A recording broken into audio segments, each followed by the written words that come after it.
Two houses on the same street. One driveway has a shiny new SUV, the other a dented old sedan. One of these two neighbors is a millionaire. You already picked one, and you're probably wrong. Because that car in the driveway is the clearest sign of who's actually rich. And it points the exact opposite way you'd think. Stick around, and you'll be reading any driveway like a bank statement. And be honest, some part of you does the same math every day. That little flash of respect for the nicer car. Almost everyone gets this backwards. We think being rich is about what you make. But rich isn't your paycheck. Rich is your net worth. Your paycheck is what comes in. Your net worth is what actually stays. And staying is the hard part. And net worth is simple. It's everything you own minus everything you owe. That number is the real scoreboard. Two people can earn the exact same salary. One ends up a millionaire, the other drowning. The only difference is what they kept. So a huge paycheck with an even bigger lifestyle that can add up to a net worth of almost nothing. You've heard that rich people are frugal, but nobody really explains how that works. It starts with the car. So look at what a car really is on that scoreboard.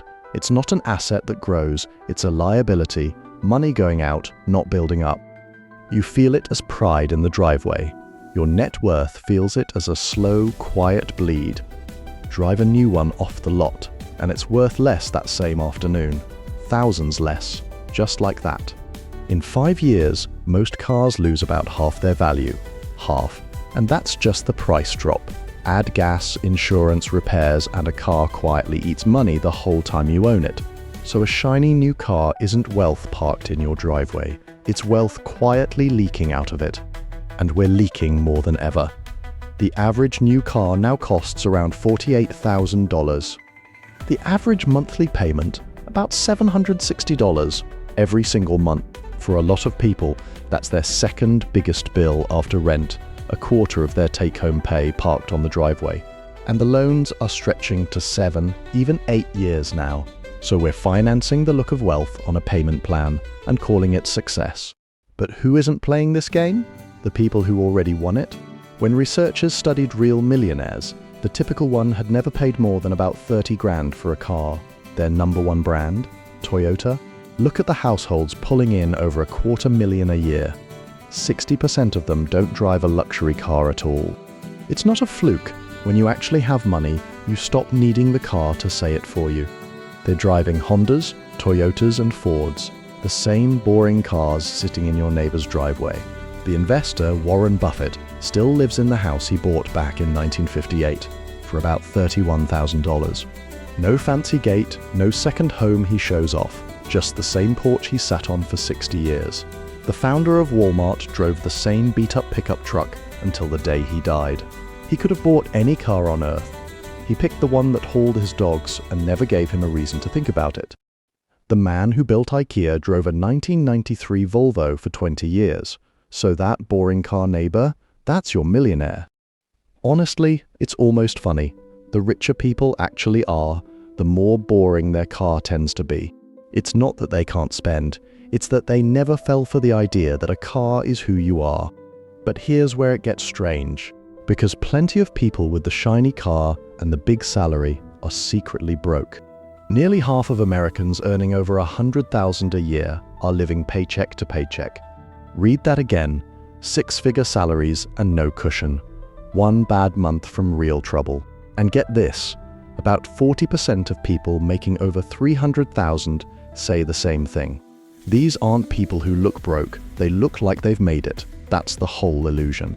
The mansion's mortgaged, the car's financed, the watch is on a card. It's a costume, and the costume costs everything. High income, low net worth. It's a big hose pouring straight into a bucket full of holes. So why do we do it? Why chase the look instead of the real thing? Because a car is a billboard. It tells the whole street I made it before you say a single word. We even do it for strangers we'll never see again. People will pass once at a red light. We're not really buying the car, we're buying what we think other people will think of us. It's the oldest game there is. Show the tribe you're winning so you don't get left behind. But here's the quiet joke. Nobody's watching as closely as you think. Even the few who do notice. Half of them are just comparing, then going home to worry about their own bills. And that payment you're making to impress them? It could have been the whole game. Take that $760 a month. Don't spend it, invest it instead. Not in anything fancy, just a boring fund that quietly owns a slice of everything, and then leave it alone. At a normal market return, in about 30 years, that one car payment turns into over $1 million.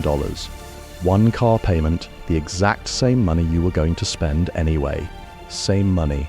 One version is worth nothing by then. The other buys your freedom to stop working. So flip the whole thing around.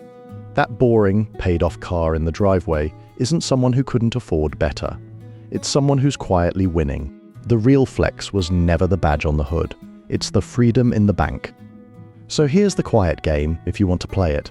Buy a used car that's a few years old and boringly reliable. Let someone else eat that first big drop in value. Then just drive it for years, long after the loan is gone. And the payment you didn't make, send it to that boring fund instead every month automatically. It's not exciting. That's the whole point. Boring on repeat is what quietly turns into rich. And honestly, this was never really about cars. It's every time you get to choose the thing itself or just the look of it. Money quietly building or quietly leaking away. The look fades in a year. The freedom compounds for the rest of your life. So next time you spot a boring car in a nice driveway, you'll know exactly what it means. That badge you almost paid for, it was never the point.